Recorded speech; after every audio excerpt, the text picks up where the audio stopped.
बच्चों कल हमने क्या पढ़ा था कि हमें कॉन्स्टिट्यूशन क्यों चाहिए, why India needs a constitution, क्यों चाहिए, कल हमने क्यों पढ़ा था। आज हम पढ़ेंगे कि भाई कॉन्स्टिट्यूशन कैसे बना, हाउ, कॉन्स्टिट्यूशन कैसे बना, how was the constitution made.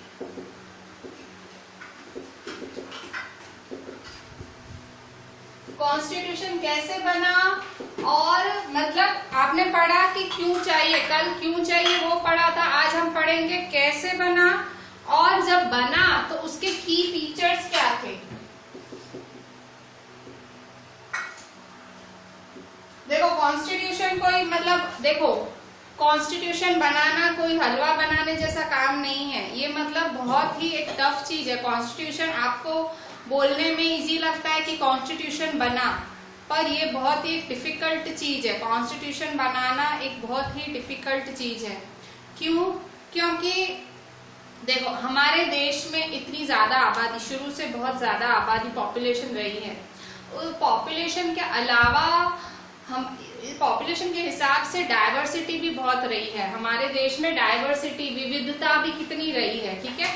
अलग अलग लैंग्वेजेस हैं, अलग अलग कल्चर्स हैं। आप थोड़ा सा आप देखो अभी यहाँ आप पाटन में हो, ठीक है, तो 108 किलोमीटर आप क्रॉस करो तो अहमदाबाद जाओगे। अहमदाबाद में आपको थोड़े से अलग लोग मिलेंगे, मिक्स में लोग मिलेंगे। यहाँ आपको बहुत गुजराती दिखेंगे, अहमदाबाद में आपको गुजराती भी दिखेंगे, हिंदी स्पीकिंग भी दिखेंगे। आप थोड़ा और आगे जाओ तो इस तरह से आप थोड़ा सा, अगर आप खाली थोड़ा अपने 100 किलोमीटर भी दूर जाओ तो आपको अलग अलग लोग, अलग अलग मतलब कपड़े पहने हुए, अलग अलग मतलब अलग भाषा यूज करते हुए लोग मिलते हैं, ठीक है। हमारे देश में बहुत ज्यादा डाइवर्सिटी है, ठीक है। यहाँ तो सिर्फ गुजरात में मैं आपको कह रही हूँ 100 किलोमीटर जाओ। अगर आप पूरा मतलब आप साउथ चले जाओ तो साउथ में एकदम आपको अलग ही लोग दिखेंगे, भाषा अलग, कपड़े अलग, बोली अलग। नॉर्थ में जाओ वहां अलग दिखेंगे, ठीक है। मतलब आप हमारे देश में इतनी ज्यादा डाइवर्सिटी है, इतनी ज्यादा डिफरेंसेस है हमारे कल्चर्स में, हमारे लैंग्वेजेस में, कस्टम्स में। उन सारी चीजों को ध्यान में रखते हुए एक कॉन्स्टिट्यूशन बनाना, एक कॉन्स्टिट्यूशन की रचना करना, उसको बनाना एक बहुत बड़ा काम था, ठीक है। मतलब उस समय देश जो उस टाइम पे इंडियन नेशनल मूवमेंट चल रहा था, ठीक है, उस टाइम मूवमेंट चल रहे थे। इंडियन नेशनल मूवमेंट मतलब जो फ्रीडम फाइटर्स थे वो कोशिश कर रहे थे हम हमारे देश को आजाद कराएं। उस टाइम वैसी कोशिश चल रही थी कि देश आजाद हो। उन सब के बीच में फिर उन्होंने एक सोच रखी, उन्होंने एक मतलब एक सोच रखते हैं ना, जैसे आज आप छोटे हो तो आप सब जैसे मतलब आप 8th में हैं तो सबकी सोच है एक, सबका मतलब आप में से कोई भाई सोचता है कि मैं बड़ा होके ये करूंगा, मैं वो करूंगा, मैं बड़ा होके भाई कोई डॉक्टर बनना चाहता है, कोई इंजीनियर, शायद कोई बिजनेसमैन या कोई टीचर, ठीक है। तो ये सब आपकी सोच है। हम क्या जब छोटे होते हैं सोच रखते हैं, ठीक है। तो ये तो इतना बड़ा देश का कॉन्स्टिट्यूशन रखा जा रहा था, लिखा जा रहा था, तो उसमें कितनी सोच शामिल हुई होगी, कितनी थिंकिंग चली होगी, ठीक है। मतलब एक तो देखो चैलेंजेस क्या क्या थे जो कॉन्स्टिट्यूशन बनाते टाइम, ये कॉन्स्टिट्यूशन की रचना की गई। कॉन्स्टिट्यूशन की रचना कब की गई, कॉन्स्टिट्यूशन बनाया कब गया, उस टाइम अभी भारत आजादी, मतलब उस टाइम अभी इंडिया पाकिस्तान का पार्टीशन चल ही रहा था। मतलब 1947 में इंडिया पाकिस्तान पार्टीशन चल ही रहा था। 46 में सोचना चालू हुआ कि हम कॉन्स्टिट्यूशन बनाएंगे। ऐसा मतलब सोच हुई कि हमें एक कॉन्स्टिट्यूशन मतलब ऐसे लॉज, ऐसे नियम कि जो हमारी इंडिया डेमोक्रेसी हो जाएगी तो वो लास्ट तक फॉलो करेगी। ऐसे रूल्स बनाए, ऐसे रेगुलेशंस बनाए कि हमारी इंडिया जब आजाद हो जाए तो वो आखिर तक वो रूल्स बनाएगी। आप देखो रूल्स कितने स्ट्रॉन्ग बनाए हैं, तब से हमारा कॉन्स्टिट्यूशन पास हुआ है, बना है। 26 जनवरी 1948 से कॉन्स्टिट्यूशन बना है। आज आप हमारा 2020 कॉन्स्टिट्यूशन वैसा का वैसा चल रहा है, ठीक है। छोटे छोटे बहुत छोटे चेंजेस हुए होंगे पर कॉन्स्टिट्यूशन वैसा का वैसा है। फंडामेंटल राइट्स, भाई जो भी नियम है वो सब हम मानते हैं, ठीक है। तो मतलब कितना जबरदस्त कॉन्स्टिट्यूशन बनाया गया होगा। तो उस टाइम अभी जब इंडिया उस टाइम 1946 के बारे में सोचो। 1946 में अभी इमेजिनेशन चल रही थी उस टाइम। मतलब इनको था कि अब हमारा जो इंडिया आजाद होगा उस टाइम उन्हें हमने क्या पढ़ा, 15 अगस्त 1947 को हम आजाद हुए थे। तो 1946 में अभी इतनी सोच चालू हो गई थी, अब इंडिया आजाद होने वाला था और इंडिया पाकिस्तान का पार्टीशन भी उसी टाइम हुआ। ठीक है, हो मतलब उस सब के बीच में कोई कॉन्स्टिट्यूएंट असेंबली मिली। कॉन्स्टिट्यूएंट असेंबली क्या होती है? Constituent assembly, constituent assembly word का मतलब समझो। कॉन्स्टिट्यूएंट असेंबली मतलब 300 ग्रुप का लोग, 300 ग्रुप थे, 300 लीडर्स का ग्रुप था। ठीक है, 300 लीडर्स, ग्रुप ऑफ 300 लीडर्स। ठीक है, 300 लोगों का ग्रुप था जो कॉन्स्टिट्यूशन बनाने बैठे थे। ठीक है, ये 300 लोग लगातार 3 साल मिले। ठीक है, 1946, 1947, 1948, 26 जनवरी को फाइनली फ्रेम हुआ था हमारा कॉन्स्टिट्यूशन, जिसको हम रिपब्लिक डे से मनाते हैं। तो मतलब 3 साल इन लोगों ने घड़ी घड़ी मीटिंग्स की। 300 लोग, अलग अलग 300 लोग, मतलब अलग अलग राज्यों से, कोई बंगाली, कोई मराठी, कोई पंजाबी, इस तरह से अलग अलग लोगों का ये 300 लोगों का ग्रुप था, जिनका हेड कौन था? इस कॉन्स्टिट्यूएंट असेंबली का हेड कौन था? बाबा साहेब अम्बेडकर। बाबा साहेब अम्बेडकर आपके पेज नंबर 11 पे साइड में बने भी हुए हैं, बाबा Saheb Ambedkar.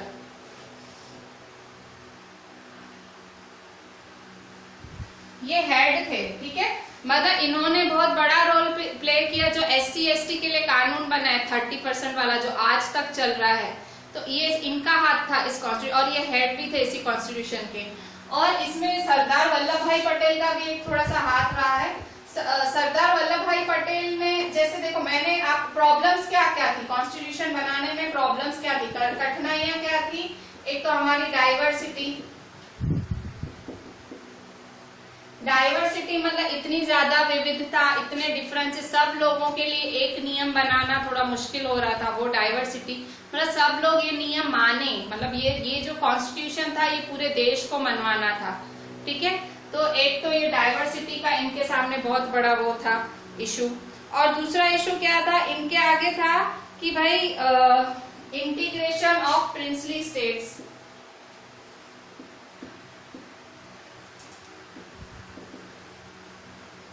Integration of princely states क्या होते थे?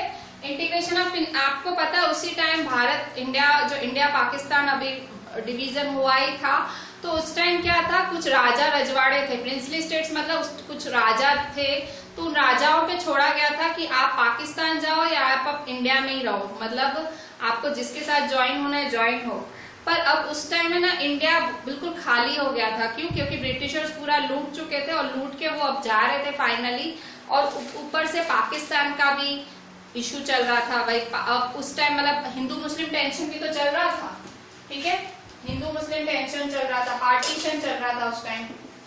ठीक है, तो ये सारी प्रॉब्लम्स थी कॉन्स्टिट्यूशन बनाने टाइम। ये 3 प्रॉब्लम्स को साथ में, डाइवर्सिटी, आप देखो आप और आपका पड़ोसी, आपकी गली, आप और आपके 2-3 घर, उनमें ही इतनी डाइवर्सिटी होती है, तो आपको प्रॉब्लम हो जाती है, आपको तकलीफ होती है। पड़ोसी आपका अच्छा ना हो, आपको तकलीफ हो जाती है, अभी थोड़ा सा अलग हो, आप गुजराती हो, कोई और कास्ट का हो, या सेम कास्ट का है पर झगड़ालू है, तो आपको तो, हमको 1-2 पड़ोसी हैंडल नहीं होते। यहाँ इनको जो उस टाइम जो संख्या थी, आज हमारी 130 करोड़ संख्या है, उस टाइम जो संख्या रही होगी भारत की, बहुत कम तो रही नहीं होगी, उस टाइम भी बहुत ज्यादा ही रही होगी। तो उतनी संख्या के लिए एक नियम बनाना जिसको कॉन्स्टिट्यूशन बोलना, और वो संख्या माने, मतलब हिंदू, मुस्लिम, सिख, ईसाई, पारसी, इतने तो धर्म है हमारे इंडिया में, वो सब लोग माने उस चीज को, तो वो बहुत कठिन चीज थी। ठीक है, तो ये 3 प्रॉब्लम्स थी जब हमारे भारत का संविधान बन रहा था, कॉन्स्टिट्यूशन बन रहा था, ये 3 प्रॉब्लम्स हमारे सामने आई थी। ये मैं आपको पेज नंबर 10 और 11, आपका 10-11 पढ़ा रही हूँ एनसीईआरटी में से, page number 10 and page number 11 में से ये पॉइंट्स पढ़ा रही हूँ। ठीक है, तो ये सारी जो प्रॉब्लम्स थी, diversity, integration of princely states, मतलब राजा रजवाड़ों को जाने नहीं देना। उस टाइम मतलब इंडिया बहुत गरीब हो गई थी, मतलब पाकिस्तान, मतलब जो पार्टीशन चल रहा था, ब्रिटिशर्स छोड़ के चले गए थे, ब्रिटिशर्स कंगाल करके गए थे इंडिया को, पूरा सोने की चिड़िया थी और उसको पूरा लूट के चले गए थे। तो उस टाइम इंडिया को पैसे इकोनॉमी में उसको आगे आना था, तो ये रजवाड़ों को जाने नहीं देना। प्रिंसली स्टेट्स बनाई, प्रिंसली स्टेट्स पे छोड़ दिया गया कि तुमको जिसको ज्वाइन होना। प्रिंसली स्टेट्स पैसे वाले थे, ये जो राजा रजवाड़े बहुत पैसे वाले थे। अगर ये पाकिस्तान में ज्वाइन हो जाते तो इंडिया तो पहले ही खराब हालत में था, मतलब जो इकोनॉमी थी इंडिया की वैसे भी खराब हो चुकी थी।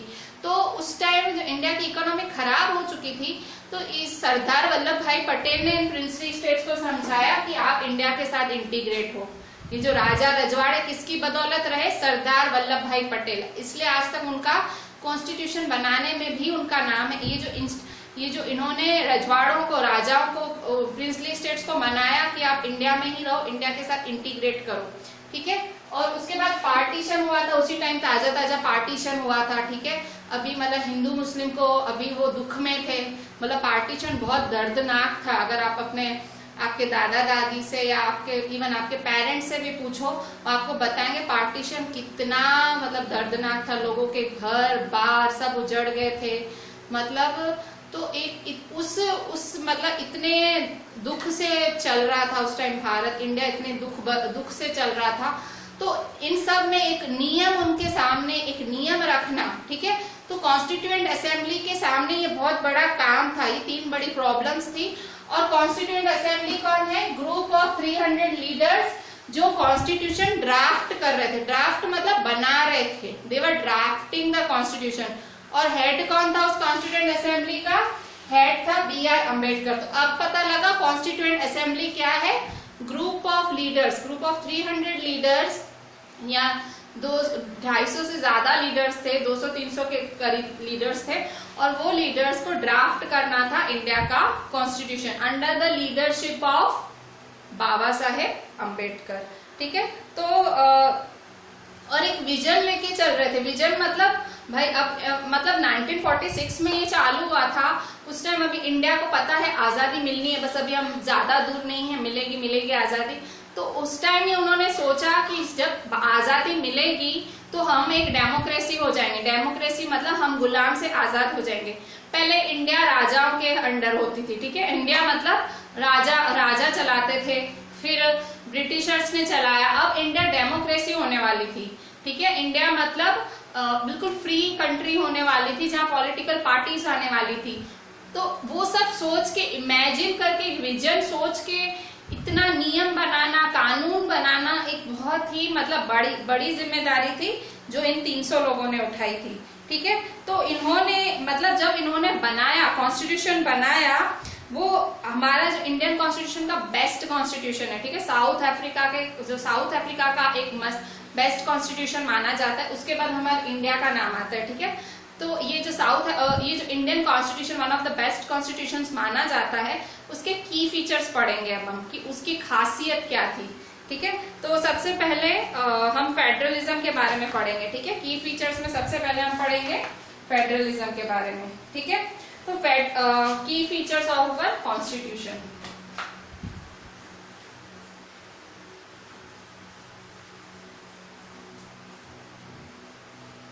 ठीक है। हमारी कॉन्स्टिट्यूशन की विशेषताएं, खास मैंने आपको ये बताया कि कॉन्स्टिट्यूशन बना कैसे, किसने बनाया, किसकी लीडरशिप में बनाया, ठीक है। अब की फीचर्स, इसका जो टॉपिक का नाम है की फीचर्स ऑफ अवर कॉन्स्टिट्यूशन। तो हमारे कॉन्स्टिट्यूशन के की फीचर्स क्या हैं, ठीक है, विशेषताएं क्या है हमारे कॉन्स्टिट्यूशन की, ठीक है। पहली विशेषता है फेडरलिज्म। फेडरलिज्म का मतलब होता है vertical form of government. Vertical form of government मतलब आपको पता होगा हमारे देश में कैसे, जैसे लोकल गवर्नमेंट है, आप गांव में रहते हो तो लोकल गवर्नमेंट है, फिर स्टेट गवर्नमेंट होती है, फिर क्या होती है सेंट्रल गवर्नमेंट जो पूरी इंडिया के लिए होती है, ठीक है। लोकल गवर्नमेंट गांव के लिए होती है, स्टेट गवर्नमेंट स्टेट के लिए होती है, उसके बाद सेंट्रल गवर्नमेंट। इसमें क्या होता है, हर किसी को अपना अपना देखना है। जैसे दिल्ली, ठीक है, दिल्ली एक स्टेट, दिल्ली में किसकी सरकार है आपको पता है? दिल्ली में इस टाइम किसकी सरकार चल रही है, गवर्नमेंट किसकी है? आम आदमी पार्टी, ठीक है। आम आदमी पार्टी की सरकार चल रही है। तो आम आदमी पार्टी एक स्टेट गवर्नमेंट है, ठीक है, वो अपने रूल्स रेगुलेशंस खुद बनाती है। मतलब दिल्ली में बीच में कार का जो सिस्टम आया था, कार बीच में पॉल्यूशन बढ़ गया था दिल्ली में, तो दिल्ली ने ऑड इवन का फॉर्मूला चलाया था। ऑड इवन क्या था कि एक दिन ये वाली कार चलेगी, एक दिन ये नंबर प्लेट वाली कार चलेगी, ऐसे करके उन्होंने सिस्टम बनाया था।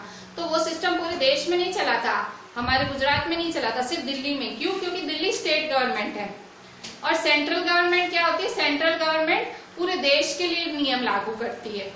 अब जैसे मोदी जी ने लॉकडाउन हटाया है, ठीक है, अब मोदी जी ने अब धीरे धीरे लॉकडाउन हटा रहे हैं, ठीक है, मोदी जी ने कहा है स्कूल खोलो, मंदिर खोलो, सब खोलो, पर अब मोदी जी ने क्या किया है, सेंट्रल गवर्नमेंट की उन्होंने क्या बोला कि अब हर स्टेट गवर्नमेंट को सोचना है, मतलब अब उन्होंने स्टेट गवर्नमेंट्स को बोल दिया है। जैसे अभी गुजरात में उन्होंने कहा है आपको स्कूल खोलना है खोलो, नहीं खोलना है नहीं खोलो, आप डिसाइड करो, स्टेट गवर्नमेंट डिसाइड करेगी, ठीक है।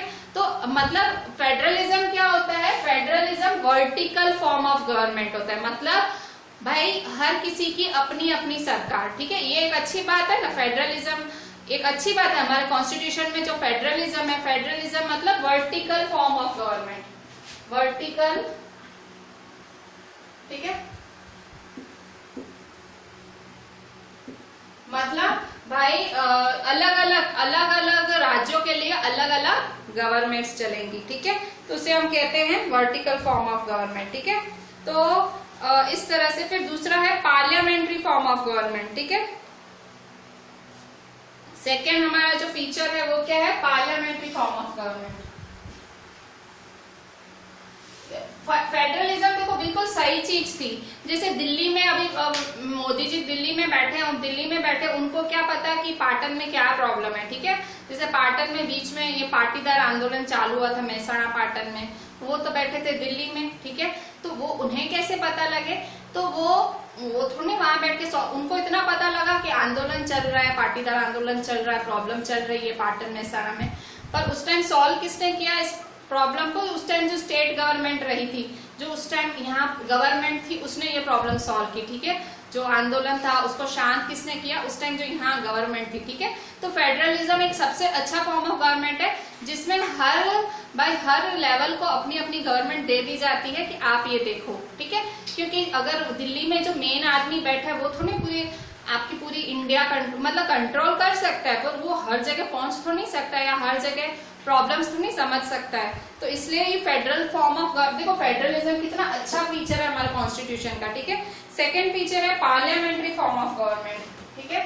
जो सेकंड फीचर है हमारा वो है parliamentary form of government.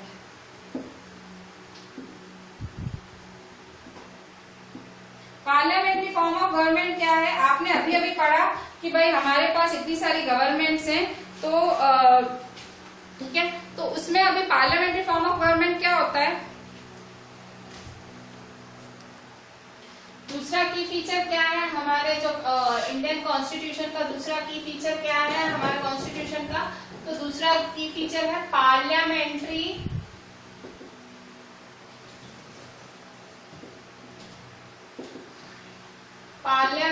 Form of government, ठीक है। पार्लियामेंट्री फॉर्म ऑफ गवर्नमेंट हमारे कॉन्स्टिट्यूशन का दूसरा की फीचर है। इसका मतलब क्या हुआ, इसका मतलब हम जो सिटीजन्स ऑफ इंडिया हैं, जो हम लोग हैं, वो हम लोग इलेक्टेड रिप्रेजेंटेटिव्स चुनेंगे, मतलब हम लोग कुछ रिप्रेजेंटेटिव मतलब कुछ लोगों को हम इलेक्ट करेंगे, कुछ लोगों को चुनेंगे जो जाके पार्लियामेंट में बैठेंगे और हमारे लिए फैसले लेंगे, उसे कहते हैं पार्लियामेंट्री फॉर्म ऑफ गवर्नमेंट। इसमें क्या है, मतलब इसमें आपको मतलब लोगों को चुनना होता है, ठीक है, आपको जो लोग हैं उन्हें चुनना होता है, ठीक है। इलेक्टेड रिप्रेजेंटेटिव्स होते हैं, उन्हें आपको चुनना होता है, आप वोटिंग से चुनते हो, ठीक है।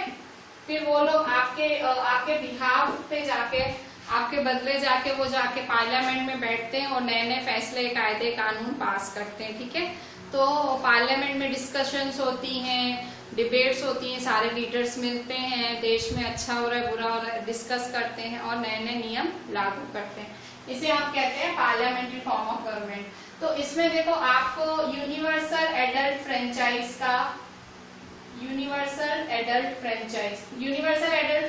क्या होता है, राइट टू वोट, ठीक है। यूनिवर्सल एडल्ट फ्रेंचाइज क्या होता है, राइट टू वोट, वोट करने का अधिकार। वोट करने का अधिकार क्या है, किसको है, अगर आप 18 साल से ऊपर हो, अगर आप 18 ईयर्स अबव हो तो आपके पास क्या है, राइट टू वोट। ठीक है, इसे क्या बोलते हैं, universal adult franchise. Universal adult franchise का कानून क्या है, नियम क्या है, यूनिवर्सल एडल्ट फ्रेंचाइज मतलब अगर आप इंडिया के सिटीजन हो और 18 साल से ऊपर हो तो आपके पास वोटिंग का अधिकार है। ठीक है, और इसके बाद आप चाहो आप खुद भी इलेक्शन में खड़े रह सकते हो। ठीक है, आप खुद भी कंटेस्ट कर सकते हो इलेक्शन में, आप खुद भी खड़े रह सकते हो। एक पर्टिकुलर एज के बाद, मेरे ख्याल से 21 होती है वो एज, तो एक एज के बाद आप खुद कॉन्टेस्ट भी कर सकते हो, इलेक्शन में खड़े रह सकते हो। कुछ उनके जो क्राइटेरियाज होते हैं वो फॉलो करके, भाई आपका कोई क्रिमिनल बैकग्राउंड नहीं होना चाहिए, और मतलब ऐसे कुछ 3-4 क्राइटेरियाज होते हैं, वो आप अगर फॉलो करते हो फिर आप इलेक्शंस में भी खड़े रह सकते हो। ठीक है, तो पार्लियामेंट्री फॉर्म ऑफ गवर्नमेंट भी हमारे कॉन्स्टिट्यूशन का दूसरा हिस्सा है। पहला हिस्सा था फेडरलिज्म। फेडरलिज्म मतलब horizontal form of government, her state में अलग अलग गवर्नमेंट चलेगी। ठीक है, तो और दूसरा क्या है, पार्लियामेंट्री फॉर्म ऑफ गवर्नमेंट। ठीक है, ठीक है, तो पार्लियामेंट्री फॉर्म ऑफ गवर्नमेंट में इस तरह से ही होता है। ठीक है, आप इलेक्शंस कंटेस्ट करते हो। और फेडरलिज्म, इससे पहले की फीचर क्या था, फेडरलिज्म था। फेडरलिज्म में कैसे गवर्नमेंट होती है, सबसे ऊपर होती है सेंट्रल गवर्नमेंट, ठीक है, जो पूरे देश को चलाती है। फिर उसके नीचे होती है local government, district state government जो स्टेट को चलाती है। उसके नीचे क्या होती है, लोकल गवर्नमेंट। ठीक है, तो इसे कहते हैं कौन सा form of government, vertical form, political, horizontal में वर्टिकल फॉर्म ऑफ गवर्नमेंट बोलते हैं। देखो ऐसा वर्टिकल स्ट्रक्चर बना ना, इसे वर्टिकल फॉर्म ऑफ गवर्नमेंट बोलते हैं। ठीक है, और दूसरा है हमारा पार्लियामेंट्री फॉर्म ऑफ गवर्नमेंट। क्या पार्लियामेंट, राइट टू वोट, तो सबको राइट टू वोट देके फिर मतलब आप भाई कोई भी वोटिंग कर सकता है। तो मतलब देखो ये राइट टू वोट भी हमारे इंडियन कॉन्स्टिट्यूशन का हिस्सा है। ये भी लिखा गया है कि कौन कौन वोट कर सकता है। ठीक है, अगर आप इंडियन हो, 18 साल से ऊपर है तो आप वोट कर सकते हो। ठीक है, तो ये भी नहीं तो देखो पहले ऐसा होता था, मतलब काफी देशों में ऐसा होता है कि औरतें नहीं कर सकती है। ठीक है, मतलब हमारा इंडियन कॉन्स्टिट्यूशन ने हर चीज का बहुत ध्यान रखा था। ठीक है, तीसरा है सेपरेशन ऑफ पावर्स। ठीक है,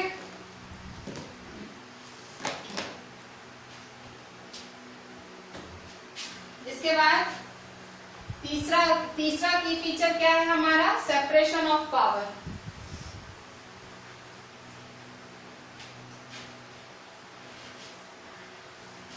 ठीक है, तीसरा की फीचर क्या है हमारा, सेपरेशन ऑफ पावर्स।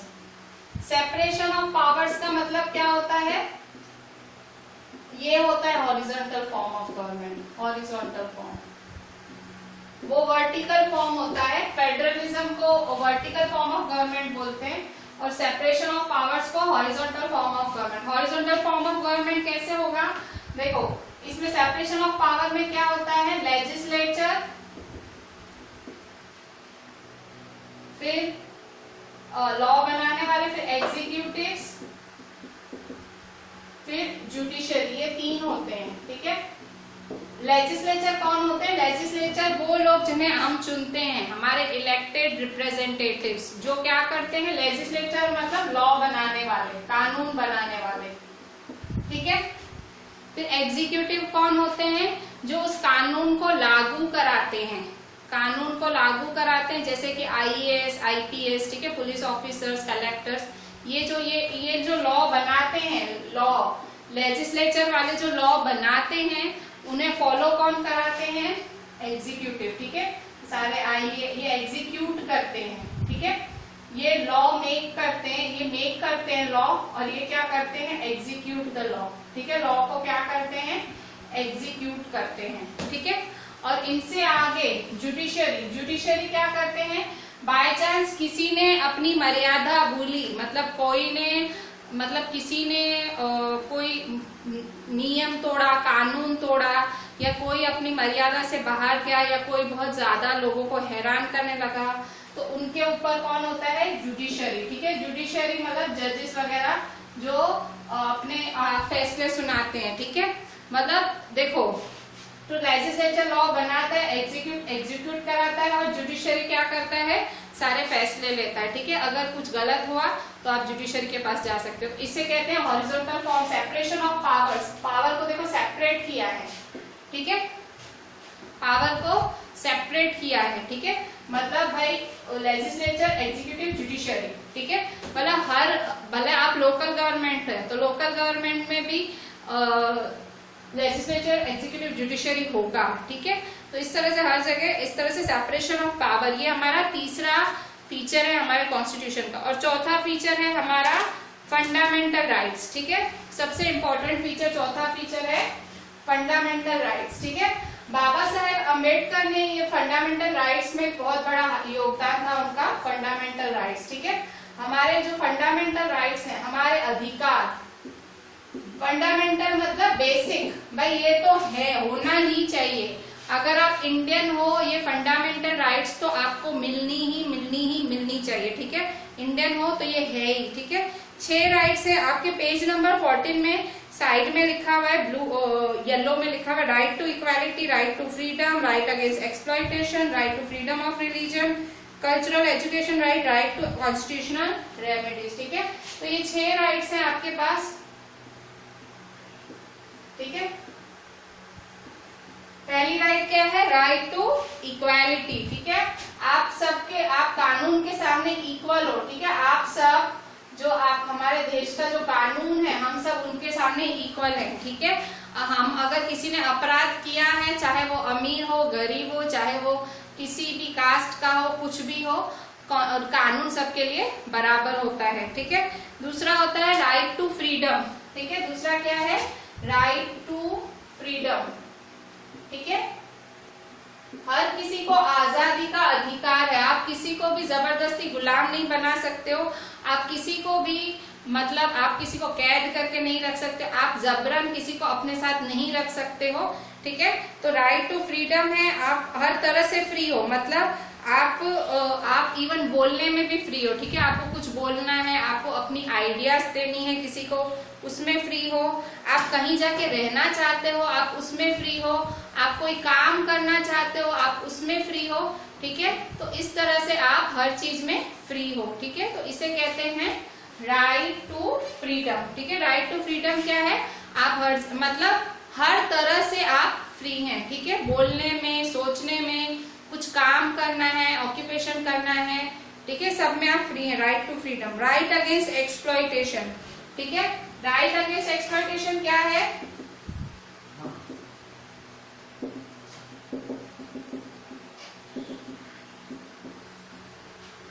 ठीक है, राइट अगेंस्ट एक्सप्लॉयटेशन क्या है, राइट अगेंस्ट एक्सप्लॉयटेशन में कोई आपके साथ भेदभाव कर रहा है। ठीक है, राइट अगेंस्ट एक्सप्लॉयटेशन में क्या है, कोई आपके साथ भेदभाव कर रहा है, कोई आपके साथ बुरा कर रहा है, तो वो नहीं कर सकता है, आपका कोई गैर फायदा नहीं उठा सकता। ठीक है, आपको धर्म के नाम पे कोई एक्सप्लॉइट नहीं कर सकता, जाति के नाम पे कोई एक्सप्लॉइट नहीं कर सकता।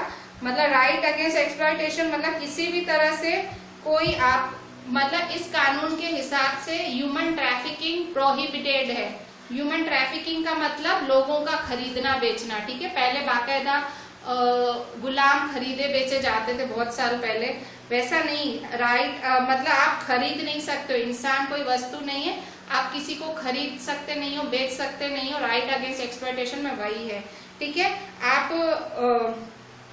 चिल्ड्रन से काम नहीं करा सकते हो। ठीक है, मतलब छोटे बच्चों से काम कराना भी एक एक्सप्लॉयटेशन है। ठीक है, तो आप किसी भी तरह से किसी को एक्सप्लॉइट नहीं कर सकते हो। ठीक है, फिर right to freedom of religion. ठीक है, राइट टू फ्रीडम, आपको कोई भी रिलीजन, आपको जो धर्म अपनाना है आप फ्री हो अपनाने के लिए। ठीक है, अगर शायद कुछ लोग होते हैं राइट टू, मतलब आपको रिलीजन कोई आपको थोप नहीं सकता है। ठीक है, आपको कोई जबरदस्ती अपना धर्म आप पे नहीं थोप सकता है, आप फ्री हो अपना धर्म, कोई भी धर्म पाल सकते हो। ठीक है, आप जिस धर्म में पैदा हुए हो, अगर आप वो धर्म बदलना भी चाहते हो तो भी आप फ्री हो। ठीक है, राइट टू रिलीजन मतलब आपको जो भी धर्म अपनाना है आप अपना सकते हो, ठीक है।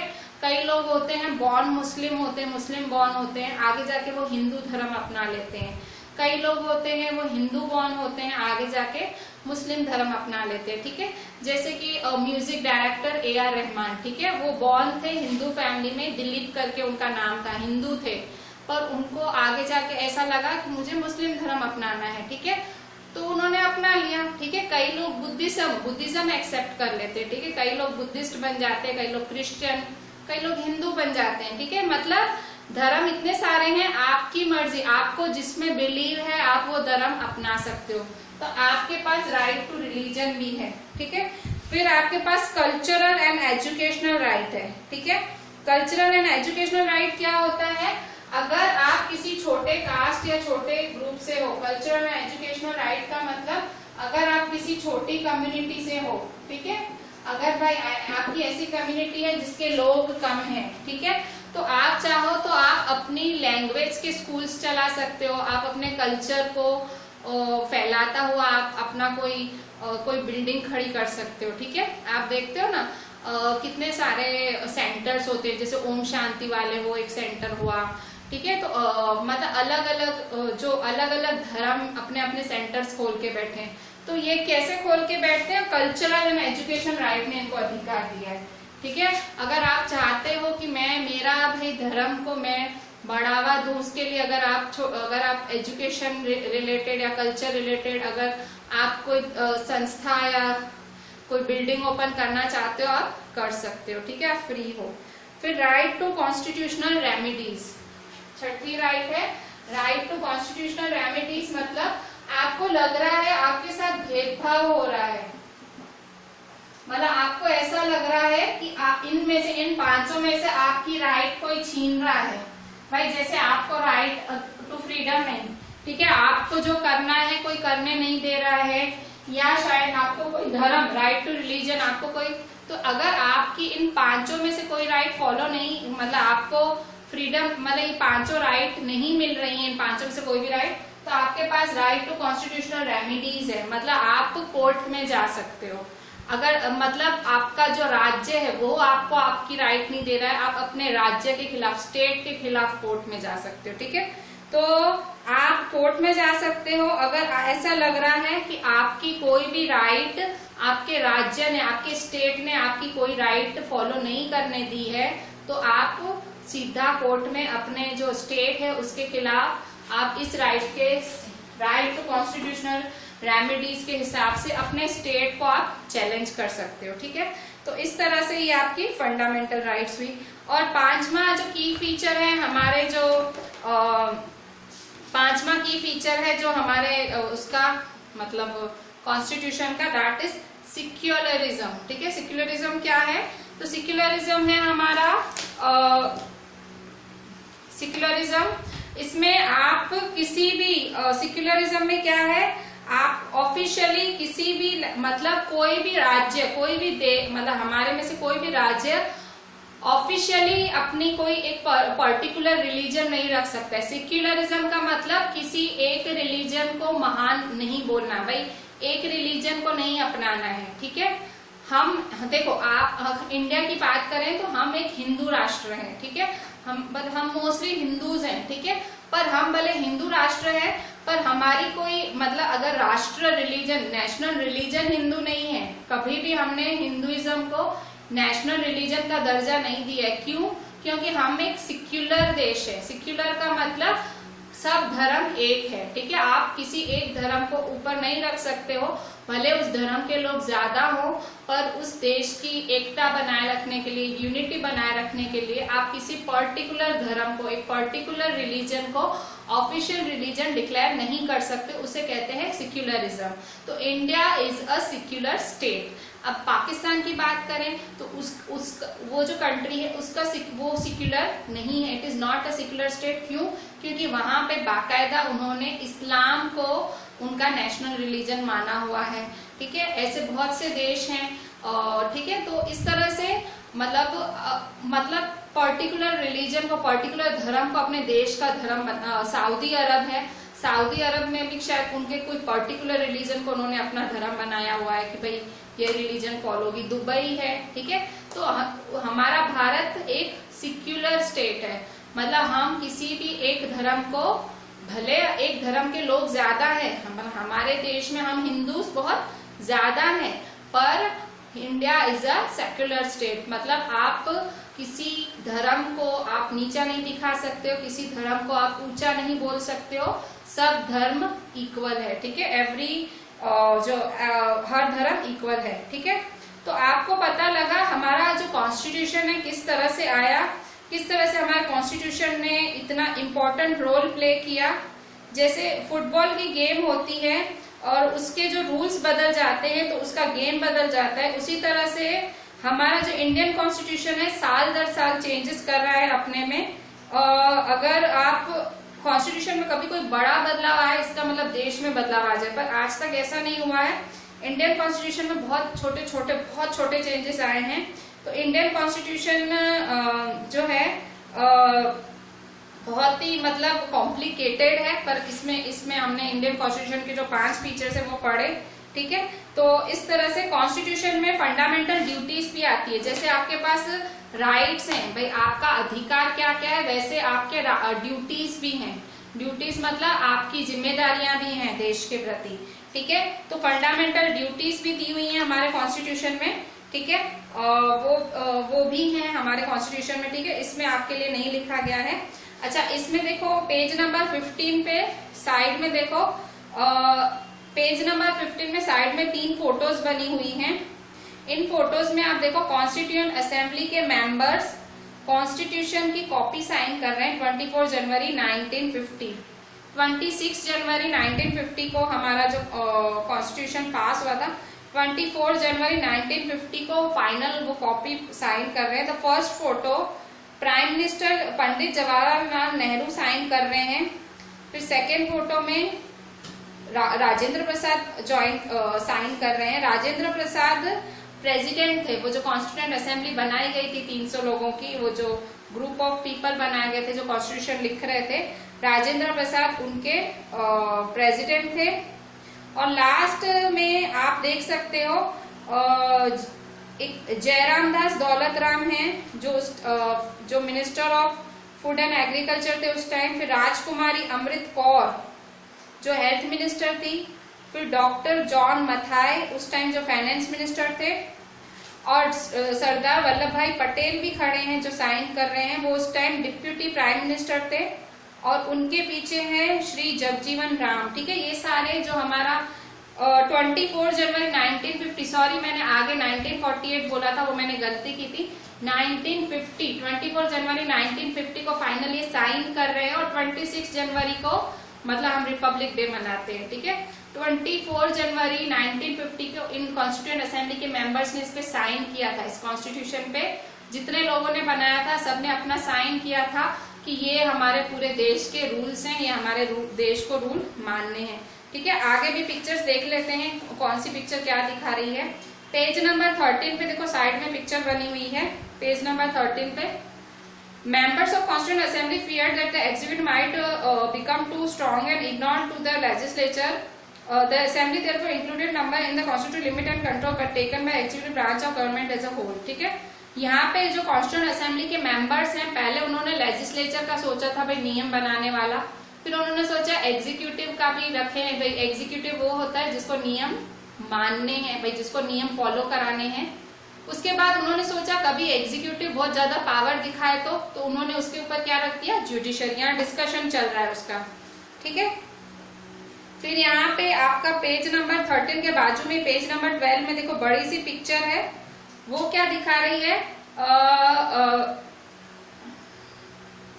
अब यहाँ पे पिक्चर दिखा रही है, नीचे पिक्चर बनी हुई है, ऊपर लिखा हुआ है कि जब कॉन्स्टिट्यूएंट असेंबली ने principle of universal adult franchise अपनाया। Principle of universal adult franchise मतलब हर एडल्ट जो 18 साल से ऊपर है जो इंडियन है वो वोट करेगा। यूनिवर्सल एडल्ट फ्रेंचाइज जब अपनाया गया तो उस टाइम जो वो कॉन्स्टिट्यूएंट असेंबली के जो मेंबर थे श्री ए के अय्यर ने बोला कि ये हमको हमारे जो आम आदमी है, कॉमन मैन पे पूरा विश्वास है और हमें पता है कि हमारी डेमोक्रेसी सक्सेस है और इसीलिए हम यूनिवर्सल एडल्ट फ्रेंचाइज को ला रहे हैं, जिससे हमारा जो कॉमन मैन है, जो आम आदमी है, वो अच्छे से जिएगा। यहाँ ये जो लाइन लगी हुई है, यहाँ पे लोग वोटिंग करने आए हुए हैं। देखो वोटिंग करने की कितनी बड़ी लाइन है।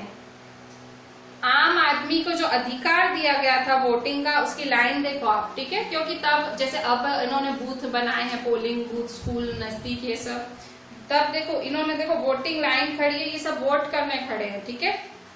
और इसके आगे देखो, इसके आगे 11 पेज पे देखो, 11 पेज पे ऊपर बाबा साहेब अम्बेडकर की फोटो बनी हुई है। बाबा साहेब अम्बेडकर को father of the Indian constitution, हमारे कॉन्स्टिट्यूशन का फादर कहा जाता है। अम्बेडकर ने माना था कि उसका पार्टिसिपेशन कॉन्स्टिट्यूएंट असेंबली में जो शेड्यूल कास्ट वाले थे उनके लिए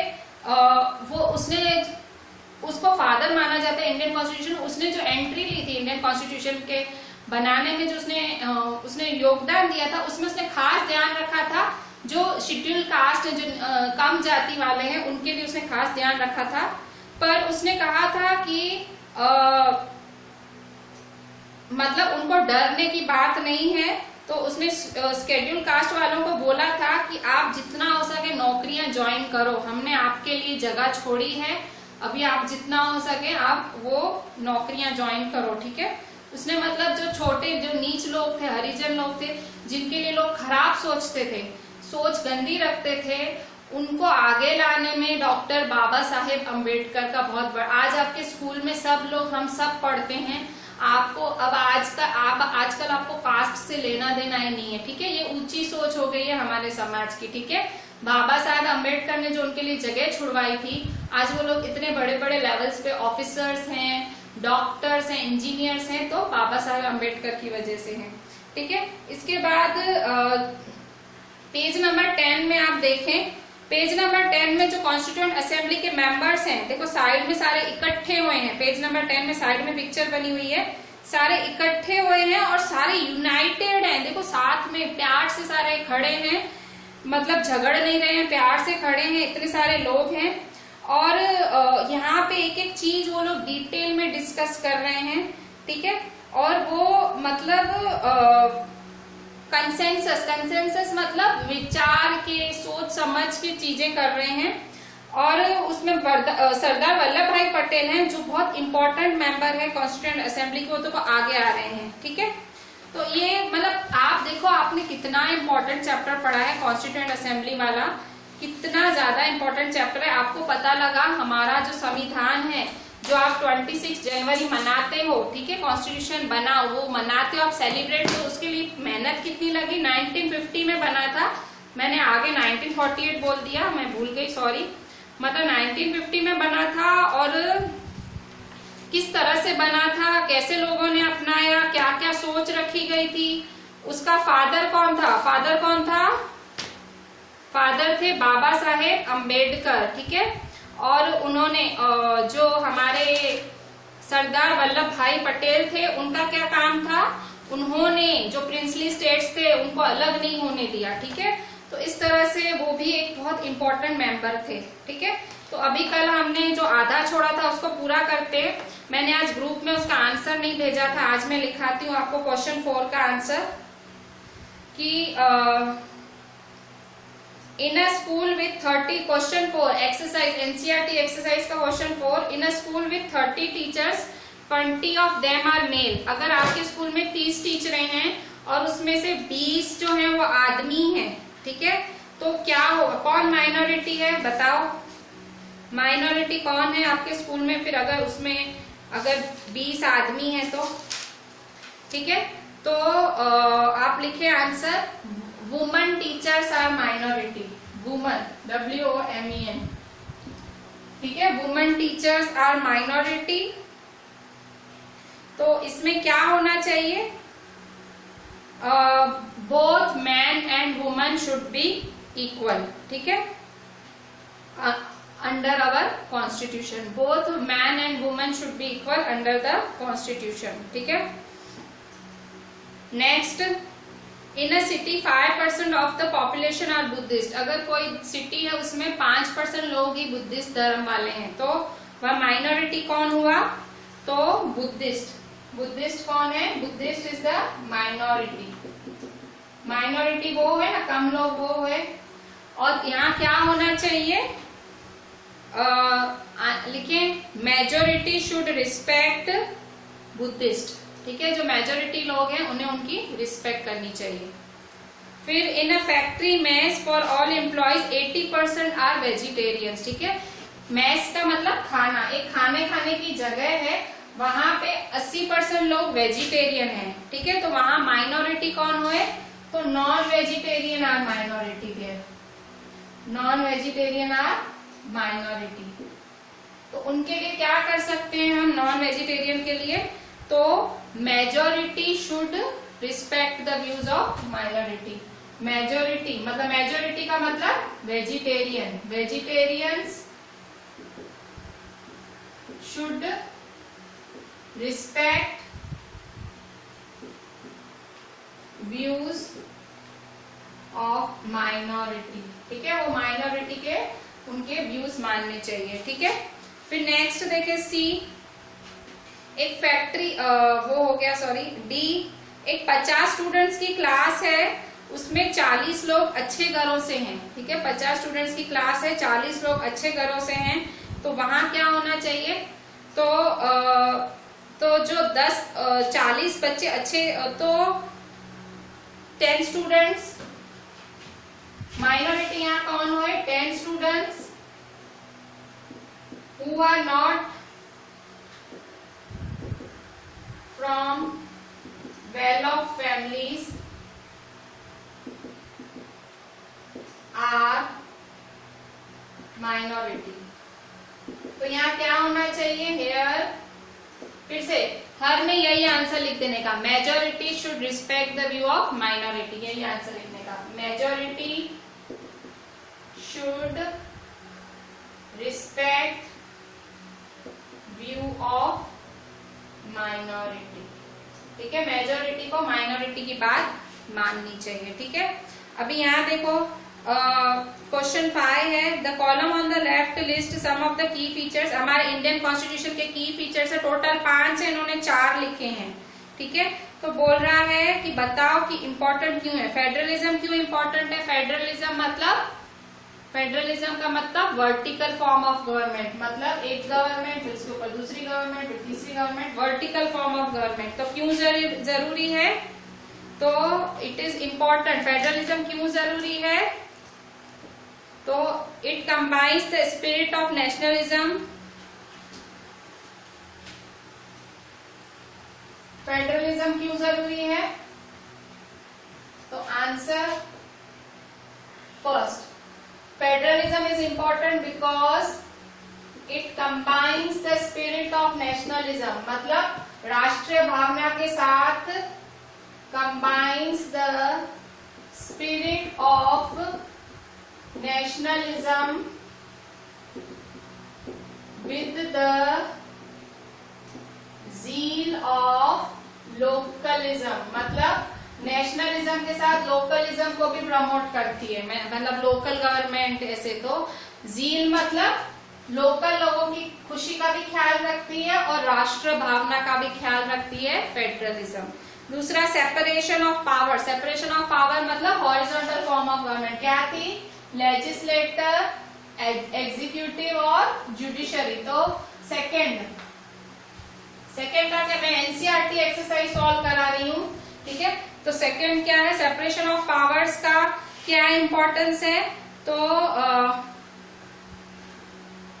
पहले तो लिख दो कि क्या है सेपरेशन ऑफ पावर्स। तो separation of powers includes, separation of power एक लेजिस्लेचर,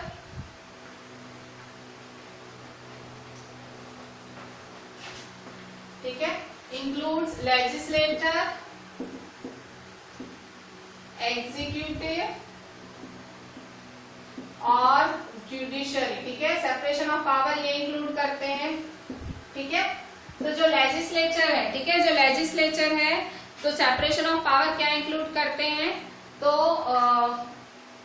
ये क्यों है, तो क्या it is important because one organ of government, मतलब ये ऑर्गन्स है ना, ये एक ऑर्गन दूसरा organ, one organ of government, because one organ of government should not misuse second organ of government।